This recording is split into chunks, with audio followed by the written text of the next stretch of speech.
ಎಲ್ರಿಗೂ ನಮಸ್ಕಾರ. ಓಂ ನಮಃ ಶಿವಾಯ. ಇವತ್ತು ನಾನು ವಿಶ್ವಗುರು ಬಸವಣ್ಣನವರ ಹರನೀವ ಕಾಲಕ್ಕೆ ಎಂಬ ವಚನವನ್ನು ಓದಲಿದ್ದೇನೆ. ಹರನೀವ ಕಾಲಕ್ಕೆ ಸಿರಿಯು ಬೆನ್ನಲ್ಲಿ ಬರ್ಕು, ಹರಿದು ಹೆದ್ದೊರೆಯ ಕೆರೆ ತುಂಬಿದಂತಯ್ಯ.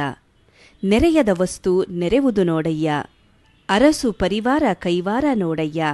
ಪರಮ ನಿರಂಜನನೇ ಮರೆದ ಕಾಲಕ್ಕೆ ತುಂಬಿದ ಹರವಿಗೆ ಕಲ್ಲುಕೊಂಡಂತೆ ಕೂಡಲಸಂಗಮ ದೇವ. ಈ ವಚನದ ಭಾವಾರ್ಥ ಈ ರೀತಿಯಾಗಿದೆ. ಪರಮಾತ್ಮನು ಕೊಡುವಂತಹ ಸಮಯ ಒದಗಿ ಬಂದರೆ ಸಂಪತ್ತು ಬೆನ್ನತ್ತಿ ಬರುವಂಥದ್ದು.